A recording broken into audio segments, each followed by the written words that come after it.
નમસ્કાર દર્શક મિત્રો, આપ સૌની યુટ્યુબ ચેનલ ત્રવાડી લેક્ચર સિરીઝમાં આપનું સ્વાગત છે.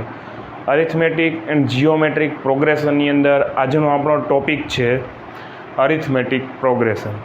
શું છે, એના કઈ રીતના વર્ક કરે છે, એના ફોર્મ્યુલા અને એના એક્ઝામ્પલ આ વિડીયોની અંદર જોશું આપણે. Most commonly difference between two conservative term is constant. તમે બુકની અંદર આ ટોપિક જોશો, વાંચશો જ્યારે, એટલે બહુ લાંબી વાર્તા બધી આપેલી હોય, પણ આપણે બને એટલી એવી ટ્રાય કરી છે કે વિદ્યાર્થીઓને પોઈન્ટ ટુ પોઈન્ટ સમજાવી અને વ્યવસ્થિત રીતે છે એ સમજાય છે કે જ્યારે તમને કોઈ સિક્વન્સ આપેલી હોય એની અંદરનો જે ડિફરન્સ છે, તમે ગમે એ બે નંબર પકડી લ્યો તમારી આખી સિક્વન્સમાંથી, એનો ડિફરન્સ છે એ સેમ થતો હોય તો એને કહેવાશે અરિથમેટિક પ્રોગ્રેશન. જેની અંદર નોટેશન્સ ક્યાં આવશે? એક તો એ આવશે, એલ આવશે, ડી આવશે, ટીએન આવશે અને એસએન આવશે. એ છે એ શું કહેવાશે કે અરિથમેટિક પ્રોગ્રેશનની જે સિક્વન્સ આપેલી હશે તમને, એમાં સૌથી વહેલું પદ જે હશે એ તમારો કહેવાશે એ. ત્યારબાદ આવે છે એલ. તમારી અરિથમેટિક પ્રોગ્રેશનની અંદર જે આખી સિરીઝ આપેલી હોય એમાં જે સૌથી છેલ્લું પદ હોય તો એને તમારે એલ તરીકે ઓળખી શકો. પછી આવે છે ડી, કે તમારી જે અરિથમેટિક પ્રોગ્રેશનની અંદર જે સિક્વન્સ આપેલી છે આખી, એમાંથી તમે જે ડિફરન્સ ગમે બે વેલ્યુ પકડીને જે તમે બાદબાકી કરાવો છો અને એ જે ડિફરન્સ આપણે મળે છે તો એ ડી તરીકે ઓળખાશે. પછી આવે છે ટીએન. બરોબર, આમાં લખેલું છે એન ટર્મ્સ ઓફ અરિથમેટિક પ્રોગ્રેશન. જે તમને દાખલાની અંદર ઓલરેડી ફાઇન્ડ કરવાનું કીધું હોય કે ભાઈ આટલામું આખી તમને અરિથમેટિક પ્રોગ્રેશનની અંદર એક સિક્વન્સ આપેલી હોય ને આટલામું પદ છે એ ફાઇન્ડ કરો, ગોતો એને, તો એ ટીએન તરીકે ઓળખાશે. અને પછી આવે છે એસએન. તમને અરિથમેટિક પ્રોગ્રેશનની અંદર કે ભાઈ પહેલાં 200 પદનો સરવાળો છે એ ફાઇન્ડ કરીને આપો તમે, તો એ તમારું કહેવાશે S n, sum of first n terms. આ થયું અરિથમેટિક પ્રોગ્રેશનનો બેઝિક ઓવરવ્યૂ. ત્યારબાદ આપણે આગળ ફોર્મ્યુલા છે એ જોવાના છે અરિથમેટિક પ્રોગ્રેશનની અંદર. માની લો કે તમને કોઈ અરિથમેટિક પ્રોગ્રેશનની અંદર સિક્વન્સ આપેલી છે અને કીધું હોય કે આટલામું પદ છે એ તમે ફાઇન્ડ કરો, ટર્મ ફાઇન્ડ કરો, ત્યારે તમારે આ ફોર્મ્યુલા છે એ યુઝ કરવાનો છે. T n is equal to a plus n minus 1 into d. એ છે એ આપણું ફર્સ્ટ ટર્મ, એન છે એ total numbers of element, d છે એ આપણો કોમન ડિફરન્સ. ત્યારબાદ આપણે એક એક્ઝામ્પલ જોઈએ. આ આપણી સિક્વન્સ છે ને એમાં આપણે 10મું પદ છે એ ફાઇન્ડ કરવાનું છે. આ રીતનું આપ્યું હોય અથવા આ રીતનું આપેલું હોય T10. આપણે ફોર્મ્યુલા કયો યુઝ કરવાનો છે? Tn is equal to a plus n minus 1d. એ આપણો કયો થશે? સૌથી વહેલું પદ છે 5, એટલે એ થશે 5. એ જ રીતના એન. હવે એન ફાઇન્ડ કરવામાં લોકોને બહુ કન્ફ્યુઝન થાય છે. સાવ એકદમ ઇઝી છે. તમને જે અહીંયા જે પદ આપ્યું છે 10th ટર્મ્સ અથવા T10 આપેલું, એમાં જે આ 10 જે છે બરાબર, એ આપણો એન થશે. અને એ રીતના તમારે ડિફરન્સ આવે છે કે ડિફરન્સ કઈ રીતના ફાઇન્ડ થશે. બરાબર, બીજું પદ માઇનસ પહેલું પદ, એટલે 8 માઇનસ 5 કેટલા આવે? 8 માઇનસ 5 3. 8 માઇનસ 5 નથી લેવા, હાલો પેલા બે પદ નથી લેવા, વચ્ચેના બે પદ લેવા. 11 માઇનસ 8, તો તમે 11 માઇનસ 8 કરશો તો પણ 3 જ આવશે. એટલે ડિફરન્સ તમારો, આપણે જેમ ડેફિનેશનમાં ભણ્યું કે ડિફરન્સ છે એ તમારો સિક્વન્સની અંદર અરિથમેટિક પ્રોગ્રેશનમાં સેમ હોય. હવે આ જ રીતના આપણે આ વેલ્યુ મૂકીએ, 5 પ્લસ 10 માઇનસ 1 અને ડી આવ્યો આપણો 3.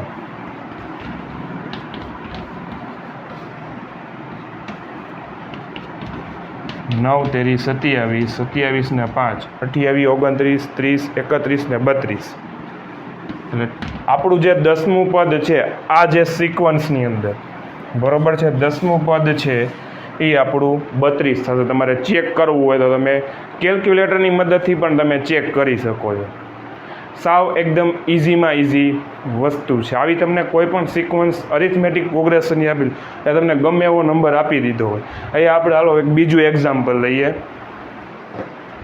T10 છે એની બદલે આપણે T લખી નાખીએ 1500. આ જે સિક્વન્સ છે એમાં 1500મું પદ આપણે ફાઇન્ડ કરીએ એટલે આપણો n થઈ જશે કેટલા 1500. 5 પ્લસ 1500 માઇનસ 1 અને D આવે છે આપણો 3 એટલે 1499 ઇન્ટુ 3. એ આપણે ગણીએ 1499 ગુણ્યા 3 કરીએ 9 તેરી 27 9 તેરી 27 28 29 4 દુ 4 તેરી 12 ને 2 14 3 એકા 3 ને 1 4 એટલે 1499 ગુણ્યા 3 થાય છે 4497 માં 5 ઉમેરીએ એટલે થશે આપણો આન્સર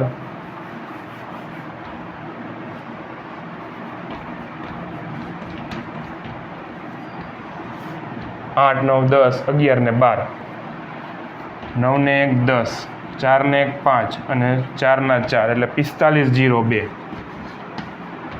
એટલે જે તમારું 1500મું પદ છે આન્સર આવશે 4502. આવી તમને કોઈ પણ પ્રકારની સિક્વન્સ છે એ આપી હોય તો તમે આ ફોર્મ્યુલાની મદદથી ઇઝીલી તમે ફાઇન્ડ કરી શકો. ત્યારબાદ આપણે કોઈ અરિથમેટિક પ્રોગ્રેશનની અંદર સિક્વન્સ આપેલી હોય અને એ સિક્વન્સમાં કીધું હોય કે આટલા પદનો સરવાળો તમે કરો તો એના માટે કાંઈ આપણે જ્યારે એક્ઝામની અંદર લખતા તો કે એક એક ટર્મ્સ ફાઇન્ડ કરીને કાંઈ સરવાળો છે એ ગોતવા જવાનું નહીં, એવી લાંબી મજૂરી ના કરે. અરિથમેટિક પ્રોગ્રેશન અને જીઓમેટ્રિક પ્રોગ્રેશનની અંદર એમના અમુક ફોર્મ્યુલા આવે છે. એ ફોર્મ્યુલા પ્રમાણે તમે કામ કરો તો તમને સમનો આન્સર છે એ મળી જાય. તો હવે આપણે એ વસ્તુ જોઈએ. જ્યારે તમને પહેલું પદ અને છેલ્લું પદ તમને ખબર હોય ત્યારે તમારે કયો ફોર્મ્યુલા યુઝ કરવાનો છે? Sn is equal to n divided by 2 કાઉન્સમાં a પ્લસ l.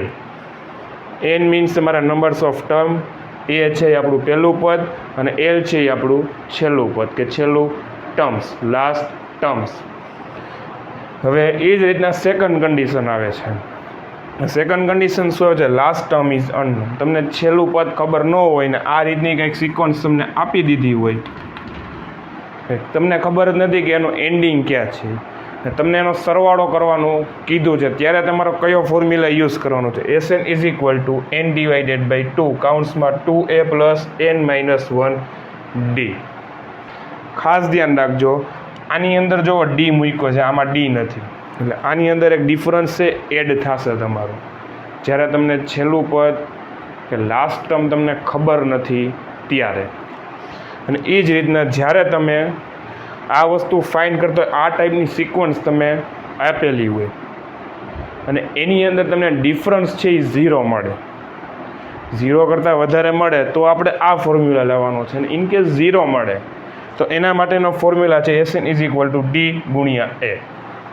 આ તમારા મેઇન તમારા 3 ફોર્મ્યુલા સમ કરવા માટેના. જ્યારે આ ટાઈપની કન્ડિશન્સ ઊભી થાય ત્યારે 3માંથી એક ફોર્મ્યુલા તમારે મૂકવાના થશે. ત્યારબાદ અરિથમેટિક પ્રોગ્રેશનની અંદર તમને જે સિક્વન્સ આપેલી હોય એ સિક્વન્સનો તમને સમ ફાઇન્ડ કરવો હોય તો કઈ રીતના ફાઇન્ડ થશે? આપણે જે પાછળ 3 ફોર્મ્યુલા જોયા, 3માંથી કયો ફોર્મ્યુલા મૂકવો એ કઈ રીતના નક્કી કરવું એ આપણે આ એક્ઝામ્પલની અંદર જોઈએ. બરાબર, આ રીતનું એક્ઝામ્પલ છે 1 + 2 + 3 + 4 ને આપણે પહેલાં 15 પદનો સરવાળો છે એ કરવાનો છે. હવે પહેલાં તો એ આપણી પાસે અવેલેબલ છે. ડિફરન્સ જોઈએ આપણે 2 - 1 એટલે 1 જ થશે અને n આપણો થશે 15. આ જે આપ્યો છે 15 એ આપણો n થશે. હવે ઇનકેસ આ જે મારો ડિફરન્સ મેં ફાઇન્ડ કર્યો, આ ડિફરન્સ મારો જો 0 મળે, હું મારી સિક્વન્સ ફાઇન્ડ કરું છું એની અંદર ડિફરન્સ મારો 0 મળે તો તમારે આ ફોર્મ્યુલા મૂકી દેવાનો. જે તમને એન ફાઇન્ડ કરવાનો એ એન અને એને ગુણ્યા એ એટલે તમારો ત્યાં એ સમ છે એ પૂરો થઈ જશે. હવે પાછળ આપણે એ વસ્તુ પણ જોઈ હતી આપણે કે તમને જે સિક્વન્સ આપેલું હોય એનું છેલ્લું પદ તમને ખબર ન હોય તો તમારે એના માટે કયો ફોર્મ્યુલા મૂકવાનો થશે તો કે Sn is equal to n divided by 2 કાઉન્ટ્સમાં 2a plus n minus 1d. આ ફોર્મ્યુલા એક આપણે જોયો હતો અને બીજો ફોર્મ્યુલા આપણે જોયો હતો કે પહેલું પદ અને છેલ્લું પદ તમને સિક્વન્સની અંદર આપેલું, first term and last term are known, તો એના માટે ફોર્મ્યુલા તમને કીધો હતો કે Sn is equal to n divided by 2 કાઉન્ટ્સમાં a પ્લસ l. આટલા ફોર્મ્યુલા આપણે 3 જોયા હતા, પાછળ મેં તમને સમજાવ્યા હતા. હવે આ જે સિક્વન્સ આપી એમાં આપણે લાસ્ટ ટર્મ છે એ આપ્યું નથી, છેલ્લું પદ નથી આપ્યું, જુઓ કન્ટિન્યુ ચાલુ રહી છે. તો એના માટે આપણે ફોર્મ્યુલા આ એપ્લાય કરશું. જો છેલ્લું પદ આપણે આપી દીધું હોત તો આપણે નીચેનો ફોર્મ્યુલા છે એ એપ્લાય કરત. એટલે આ ફોર્મ્યુલા એપ્લાય થશે Sn is equal to n divided by 2 2a plus n minus 1d. એ આપણો 1 છે, d આપણો એ બેનો ડિફરન્સ, અને n 15 જે સમ ઓફ 15 ટર્મ્સ ફાઇન્ડ કરવાનું છે એ વસ્તુ આવશે. એટલે n ડિવાઇડેડ બાય 2 15 ભાગ્યા 2 એ આપ્યો છે 1, 15 માઇનસ 1 અને d આપણે આપ્યો છે 1. 15 ભાગ્યા 2 7.5, 2 એકા 2 અને 14 અને એને ગુણ્યા 1 એટલે 14 એકા 14 એટલે 7.5 પ્લસ 16 એટલે 16 ગુણ્યા 7.5 એટલે આન્સર આવશે 120. પહેલાં 15 પદનો સરવાળો આપણી આ જે સિક્વન્સમાં આવશે 120. તમારે કેલ્ક્યુલેટરની અંદર ચેક કરવું હોય તો પણ તમે ચેક કરી શકો છો. ત્યારબાદ આપણે માની લો કે તમને પહેલું પદ અને છેલ્લું પદ બે વસ્તુ તમને આપેલી છે તો તમારે કઈ રીતનું એપ્લાય કરવું. ઘણી વખત એક્ઝામની અંદર પહેલાં તો આ ફોર્મ્યુલા છે,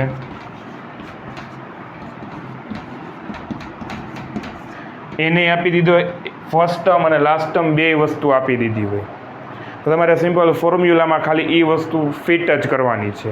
પણ તમને સિક્વન્સ આપી દીધી હોય 10, 20, 30 અને 40 અને કીધું હોય કે આ જે તમને આટલી સિક્વન્સ આપી છે એટલી જ સિક્વન્સનો સરવાળો કરો, બરાબર. આ જે છે એ તમારી ફાઇનાઇટ સિક્વન્સ થઈ, ફિક્સ થઈ. આપણે પહેલાંના વિડીયોમાં પણ આ બધી વસ્તુ મૂકેલી છે, ન ખબર હોય તો જોઈ લેવી, બરાબર. n કેટલા થઈ? 1, 2, 3 ને 4, 4 ભાગ્યા 2 એ આપણો 10 અને l 40, 2 10 પ્લસ 40 એટલે 50 ને 50 ગુણ્યા 2 100. આનો સરવાળો જો 4 ને 3 7, 8 9 અને 10 એટલે આન્સર તમારો 100 આવશે. તમે કરશો ને એટલે આ જે મેઇન ફોર્મ્યુલાના ડિફરન્સ છે એ તમને જો ખબર પડી જાય સમની અંદર તો તમે ઇઝીલી આ વસ્તુ છે એ તમે કાઉન્ટિંગ કરી શકો. અને ટર્મ કીધું હોય તમને, બરાબર, આ સિરીઝ આખી આપેલી છે અને કીધું હોય કે આટલામાં પદ ફાઇન્ડ કરો તો સિમ્પલ એક જ ફોર્મ્યુલા છે એ આવશે, Tn is equal two a plus n minus 1d. જો તમને આ વિડીયો ગમ્યો તો વિડીયોને લાઇક કરો, શેર કરો, ચેનલ પર નવા આવો તો ચેનલને સબસ્ક્રાઈબ કરો. તમને ક્વેરી, ક્વેશ્ચન્સ કે કંઈ ડાઉટ્સ હોય તો અમને કોમેન્ટ બોક્સમાં તમે નીચે જણાવી શકો છો. Thank you. જય હિન્દ, જય ભારત, જય જય ગરવી ગુજરાત.